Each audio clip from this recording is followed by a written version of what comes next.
no 81. psalma, un man bija jāapstājās pie 7. panta un jāpadomā par viņu.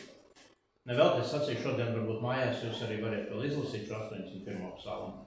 Bet tā 7. pantā es vēlreiz viņu izlasīšu, tur ir rakstīti tādi vārdi.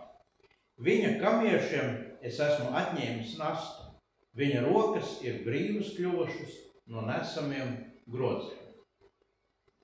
Kā ir, vai tu gribētu, lai šis Bībeles pants ir par tevi? Izklausās labi, vai ne? Kā ir, vai atceramies kādu notikumu savā dzīvē, par kuru mēs varētu sacīt tādiem vārdiem, ka maniem pleciem Dievs noņēma nastu, manas rokas kļuva brīvas no smagiem nesamiem. Tā kā pleci iztaisnojās. Nasta bija nost, tas bija atvieglojums. Beidzot, es biju brīvs no savas smagās nastas, kur bija jānes, droši vien, kad pārāk ilgi, jo citādi jau tā nebūtu nasta. Atceramies tādu notikumu. Varbūt ir tā, ka šodien tu joprojām neskādi savus dzīves smagumu, kas nospiež garīgi, fiziski, arī emocionāli. Smagumu, kas neļauj dienas gaitā dzīvot ar priecīgu sirdi, kas jau no rīta mostoties jau nomāc domas un vakarā apguļoties atņem mieru tavām acīm. Psalmists šeit apdzied šajā psalmā visvarenā Dieva sacīto viņa tautai. Viņa kamiešiem es esmu atņēmis nastu. Viņa rokas ir brīvas kļuvušas no nesamiem groziem. Tad man tā jādomā ir, vai ir kādreiz gadījies dzīvē, kad ir jāatpiņķē tāds, kamolos, mezglos sasējies kāds striķis. Es zinu, ka man dzīve kādreiz bija tāda, kā tāds samuģinājies, tāds mezglu kamols, es neredzēju nekādu izēju, jo tāpēc, ka tie mezgli ir savilkti, tu netiec klāt, tu vienu mēģini iet, otrs tev vēl ciešāk savilkās. Un nav izējas, nav variantu. Šodien es varu slavēt Dievu, ka visi mezgli ir atraicīgi, visas nastas noņemtas, brīvs no nastas. Un tādēļ es domāju, ja mēs lasot šo psalmu, šos vārdus, mēs domājam, kādēļ Izraels kļūst brīvs, kādēļ Dieva tauta kļūst brīva no nastas. Un tad, kad mēs lasām Bībeli, mēs lasām Dieva vārdu, veco, jauno derību, un cik interesanti, ka cauri visam tam tekstam es redzu divas lietas. Divas lietas, kas palīdz atpiņķēt, atšķitināt, atbrīvoties no tās nastas. Un liekas, viņas ir vienkāršas lietas, bet tik grūtas un sarežģītas vienlaicīgi. Un tā ir lūgšana un pazemošanās. Tikai divas lietas. Tad, kad tauta lūdza un pazemojās Dievu priekšā, tad viņu nastas tika noņemtas, viņu mezgli tika atraisīti. Kad tauta nelūdza, tad nekas nesanāca. Mēs lasām Soļu grāmatā 10. nodaļas 10. pantā ir rakstīts: un Izraēla bērni piesauc to kungu sacīdami, mēs esam pret tevi grēkojuši, jo mēs bijām aizmirsuši savu Dievu, kalpodami Bāliem. Aizmirsuši savu Dievu, novērsušies. Un tad viņi atzīstās, viņi lūdz Dievu. Viņi saka, mēs esam pret tevi grēkojuši, pazemojās Dievu priekšā, atzīst savus grēkus. Mēs lasām tik brīnišķīgi 22. psalmā, kur rakstīts ir: uz tevi cerēja mūsu tēvi, Dievs. Viņi cerēja, un tu viņus izglābi. Tevi viņi piesauc, un tā atvestīja. Uz tevi viņi cerēja un nepalika kaunā. Dievs neļauj palikt kaunā tiem, kas uz viņu cer, paļaujās. Un kas lieto šos divus rīkus – lūgšanu un pazemošanos. Pāvils saka savās vēstulēs jaunā derībā, viņš saka, lūdziet bez mitēšanās Dievu, nepārtraukti, lūdziet Dievu nepārtraukti, ejot, strādājot, guļot, ceļoties, naktī pamostoties, lūdziet Dievu. Un tad, kad tu lūdz, tad mainās dzīve, jo interesanti, ka šajā pantā, kur Pāvils saka, lūdziet bez mitēšanās, viņš iepriekš saka, esiet priecīgi vienmēr.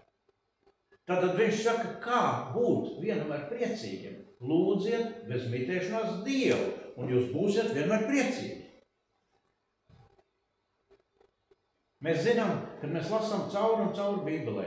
Ābrahams lūdz par Sodomu. Viņš lūdz Dievu, un Dievs teica, labi, es ļaujos pielūgties. Ābrahams teica, tu gribi izpostīt Sodomu un Gomoru. Ja tur būtu kāda tādā lielā pilsētā, 50 taisni cilvēki, vai tad tu neapžēlotos? Dievs saka, es apžēlošos. Mēs zinām šo dialogu. Ābrahams turpina, bet varbūt 40, varbūt 30, varbūt 20, varbūt 10. Dievs saka, arī ja 10 tur būs taisni, arī tad es apžēlošos. Dievs saka, es ļaujos pielūgties. Tad, kad tu lūdz, kad tu pazemojies un lūdz, tad Dievs ļaujās pielūgties. Mūzes lūdz par tautu. Dievs sacīja, Mūzum pāja nos no tās tautas, es to tautu iznīcināšu, un no tevis es radīšu jaunu tautu. Tauta bija apgrēkojusies. Mūzes lūdza par Dievu, par tautu Dievu, un Dievs apžēlojies. Dievs apžēlojies. Bet tad, kad es lasu šīs lūkšanas vecajā derībā, arī jaunajā, man kaut kādā veidā pārsteidz tās lūkšanas, ko mēs tur varam lasīt. Jo tas ir tā kā tāds stāsts Dievam, it kā Dievs nezinātu lietas, kas ir notikušas. Kad mēs lasām Mūzes lūkšanu, Salamana lūkšanu, viņš stāst, viņš ir Dievs, tauta gāja tur un darīja to, un tad viņi pakrit, un tad tu viņus sodīji, un tad tu apžēlojies, un tagad mēs lūdzam tev to un to un to. Es domāju, kāpēc Dievam tas ir jāstāst lūkšana? Vai tad viņš nebija klāt, viņš nezināja iepriekš, kas notika, vai viņš aizmirsis, kas ir notika. Viņam vajag atgādināt. Bet redziet, tāda lūkšana, viņa vispirms ir nepieciešama paša lūdzēja, sirds un prāta mezglu atraisīšana.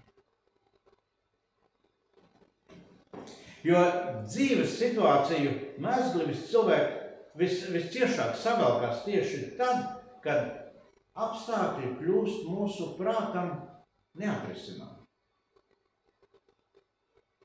Ja es varu izdomāt kādu risinājumu, ko man darīt, tad es risinu. Bet ja prāts nespēja atrast risinājumu, tad iestājās bezpalīdzības sajūta. Ne? Tad ir mezgls, kuru mēs nevaram atraisīt. Un tad mūsu prāts sāk savilkt aizvien ciešāk kaut kādus depresīvus mezglus. Jo vairāk mēs prātojam, jo ciešāk viņi paliek. Jēzus saka, lūdziet, un jums tiks dots. Stāsti Dievam, izstāsti to situāciju. Sāc no paša sākuma. Dievs redz, viss bija kārtībā, un tad man notika tas, un tad es nonācu tur, un tagad es esmu šeit. Un tad, kad tu stāsti Dievam, tas palīdz ne Dievam atgādināt, bet tev pašam atraisīt sava prāta mezglus. Viņi sāk kļūt vaļīgi, tu sāc ieraudzīt, kurā vietā viņš savilkās, kur notika tās lietas. Ja es saku, lūdziet, un tad jums tiks dots. Ja jūs nelūdziet, tad jums nevar tikt dots. Tad, kad tu lūdz, kad tu lūkšanā secīgi izstāst visu to savu sarežģījumu, visu kā viņš veidojās, tu sāc atraisīt šos savu prātu savilktos mezglus. Bet visbiežāk šāds stāstījums, tad, ja tas ir patiess, viņš liek, tā, kaut kā pazemoties. Jo viņš man nostāda tādā neveiklā situācijā. Tad man nākās tā kā atzīt, tur man nevajadzēja tā darīt, un tur es nepareizi rīkojos. Pazūd viss tas, es jau te eju, kāpēc man tādas nepatikšanas tagad notikušas. Un tā ir tā otrā lieta. Kad Izraēla lūkšanas tika uzklausītas tādēļ, ka viņi pazemojas. Droši vien var sacīt, labi, tāds jautājums var rasties. Kāpēc Dievs grib, lai cilvēki pazemojas? Tas viņam tādu gandarījumu rada. Tad viņš jūtās varenāks nekā viņš ir. Redziet, atkal kārtībā reiz šī pazemošanās nav Dievam vajadzīga, bet šī pazemošanās ir tev un man, mums cilvēkiem vajadzīgi, mums pašiem. Jo bez pazemošanās mūsu lūkšanas nebūs patiesas. Tad, ja mēs nevaram izstāstīt un atzīt, tā nav patiesa lūkšana. Dievs nevēlās pazemot, tieši otrādi, Dievs vēlās tevi pacelt. Viņš gaida, kad varētu pacelt, bet pacelt var tikai pazemotu. Tu nevari pacelt to, kas jau ir pats pacēlies, kas stāv uz savu piedestālu, kur vēl celt viņu. Tu vari pacelt tikai to, kurš ir jāpacel. Lepno neizdosies pacelt, jo viņš taču vienmēr es pats tieku galā, man pašam viss, es pats risinu savas problēmas, es pats spēju darīt lietas. Un tikko tu pats spēj darīt lietas, Dievs saka, nu labi, mīļais, es paskatīšos, kā tev iet ar tā paša darīšanu. Varbūt kādreiz jāpasmāja, ja mēs dzirdam šādu. Tikmēr, kamēr mēs nenonākam savas sirds un prāta pazemībā, mums nav iespējams palīdzēt. Mums nevar palīdzēt ne Dievs, ne arī cilvēki. Tajā brīdī, kad es stāvu cilvēku priekšā un saku, kad es tieku ar visu galā, man nebūs palīdzība. Tikai tad, kad es teikšu palīdzi, tikai tad kāds ir pastieps roku un palīdzēs. Ļoti vienkārši. Bet tikpat sarežģīti. Jo daudziem visbiežāk šķiet neiespējami šāda lieta. Es ļoti bieži esmu dzirdējis šo teicienu, es jau neiešu pazemoties. Mēs zinām, tāda ir cilvēka daba. Bet vēl biežāk šie vārdi, es jau neiešu pazemoties, netiek izteikti vārdos, bet viņi tiek sacīti tikai domās. Cilvēks savā iekšējā būtībā, varbūt tos vārdus pat nenoformulējot, jūtas, es neiešu pazemoties. Bet mēs gaidām palīdzību no Dieva, no citiem. Mīļie nedarbojas. Ir kaut kādi likumi, pēc kuriem darbojas lietas viss šajā pasaulē.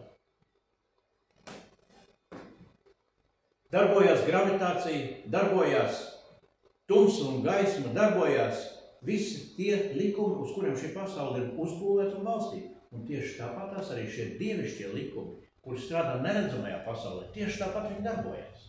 Un pārkāpjot šos likumus, mēs varam gaidīt atšķirīgu rezultātu, bet neizdosies, nesanāks.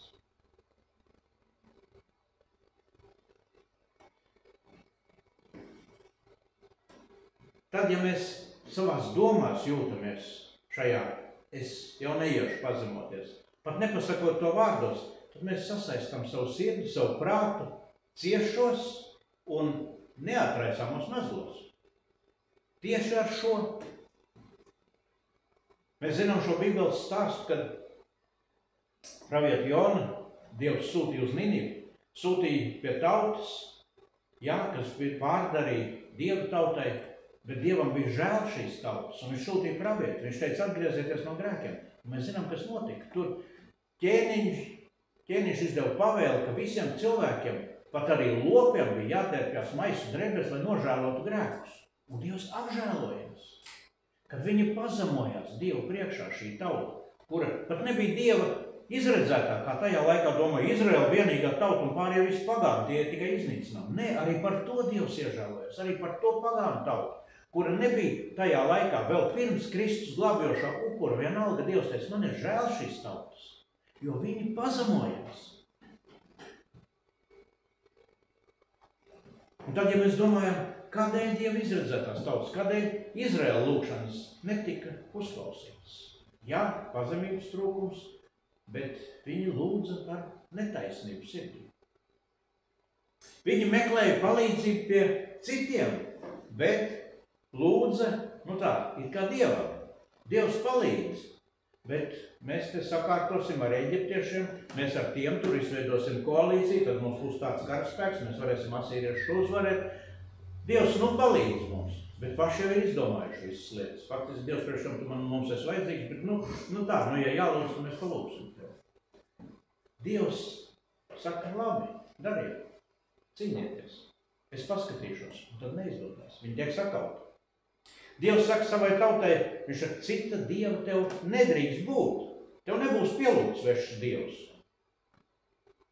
Vai viņi paklausīja? Kā ir, vai bērni paklausa vecākiem šodien? Kā ir, vai mēs paklausām tiem, kurus mēs dzirdam, ka tā jau it kā pareizi, jau viņš tur runā? Kā ir ar šo paklausību?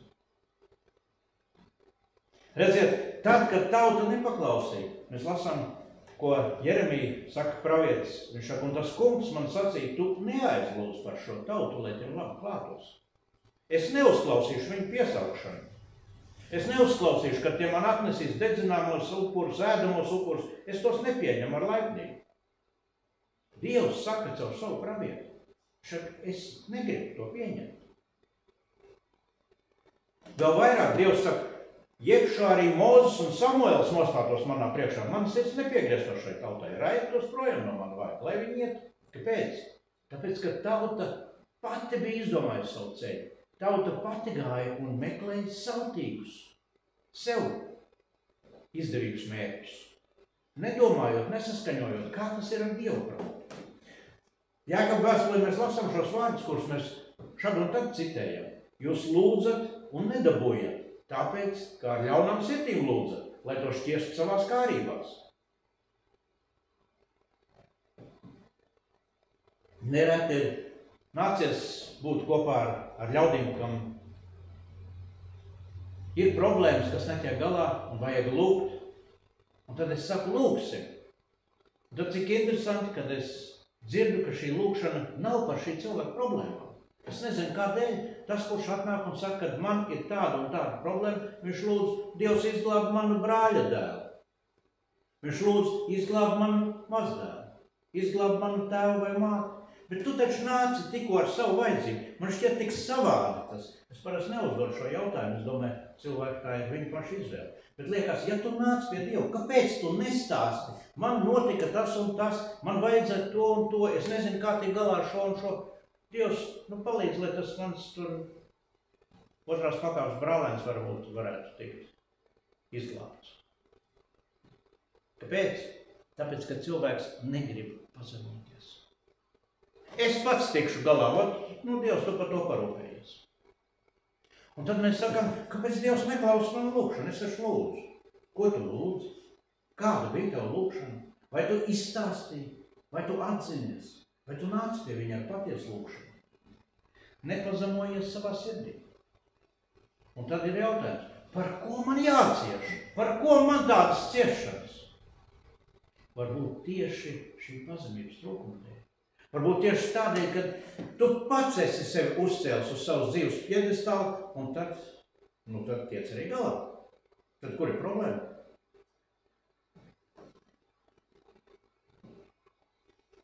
Atceramies šo notikumu, kad tauta bija nonākusi, izgājusi no Eģiptes, pārgājusi pāri tūkstnesim, no verdzības atbrīvojusies.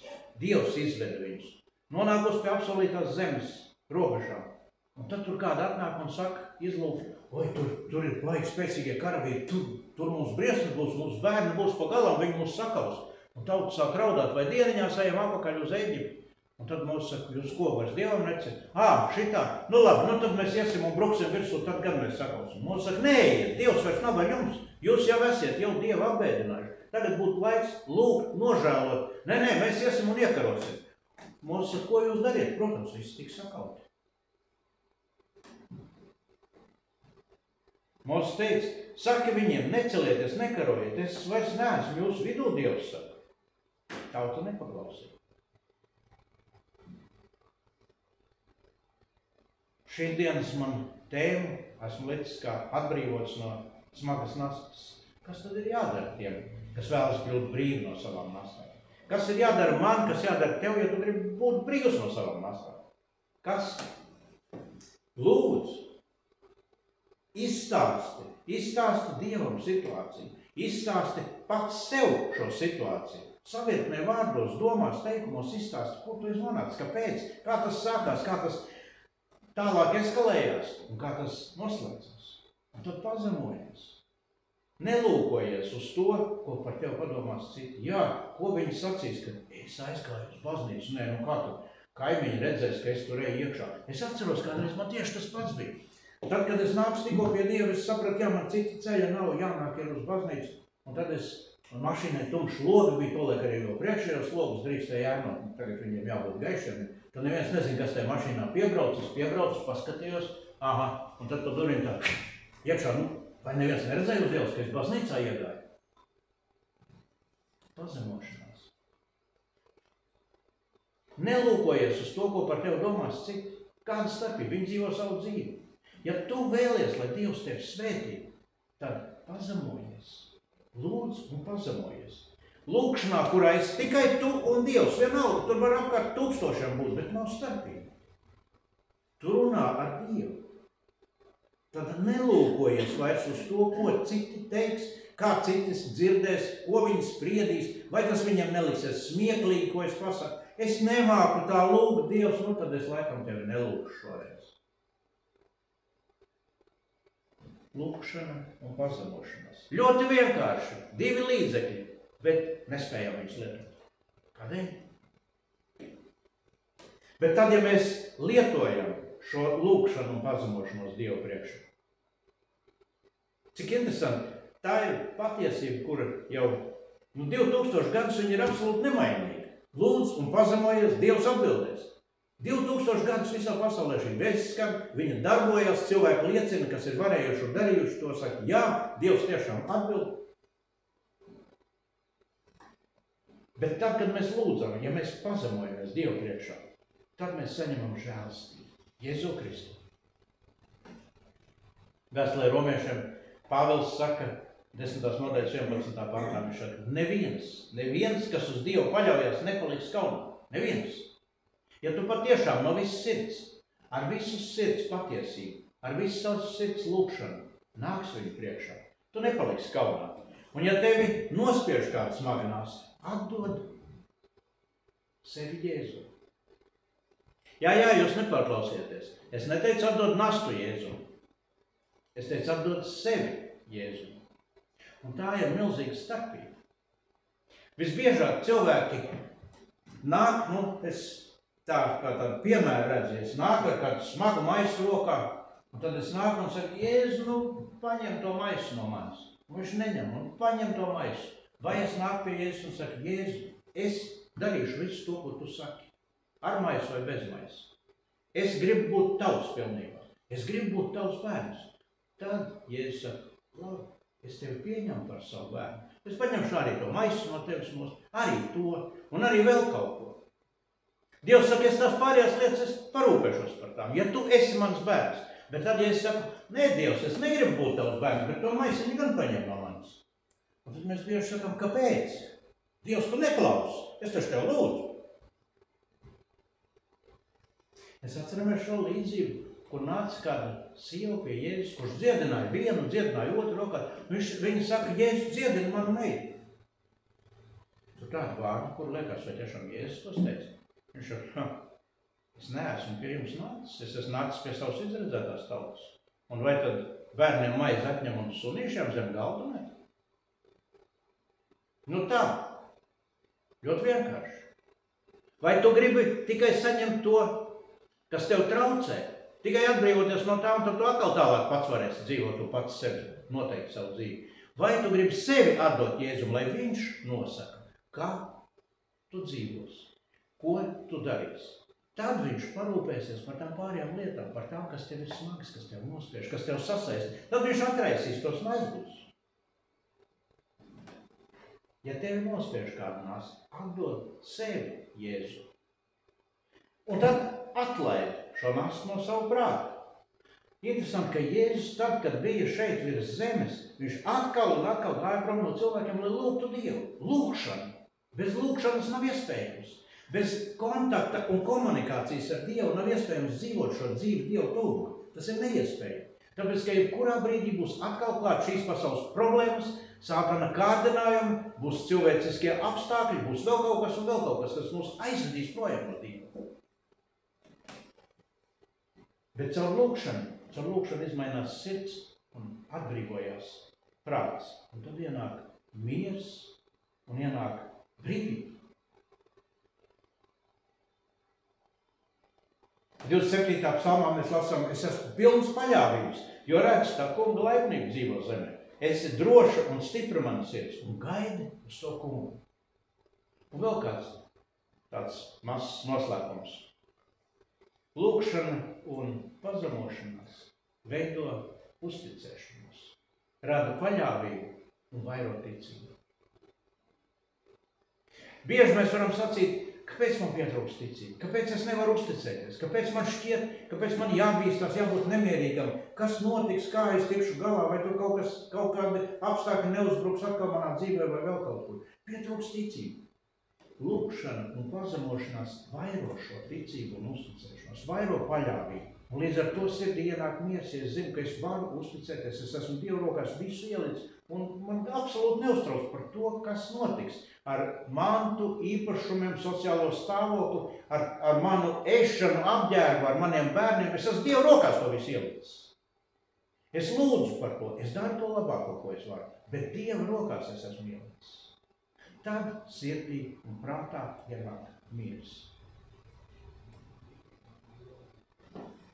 Un tās ir tikai divas lietas, kas padara vaļīgākus visus ciešos apstākļu mezglus. Padara vaļīgus, līdz tie atraisās pilnīgi. Un tad, kad viņi ir atraisīti, tad mēs varēsim saukt līdz ar Asafu. Tas kungs man atsvabināja, un savā grāmatā viņš ierakstīja, viņa kamiešiem es esmu atņēmis nastu. Viņa rokas ir brīvas kļuvuši no nesamiem groziem. Un vēl viņa grāmatā ir rakstīts. Viņa grāmatā ir rakstīts, sekojiet Dievam, kā viņa mīļie bērni. Un tur ir rakstīts, mans Dievs apmierinās katru jūsu vajadzību pēc savas godības pilnās bagātības Kristu Jēzu. Lai tas kungs mums palīdz.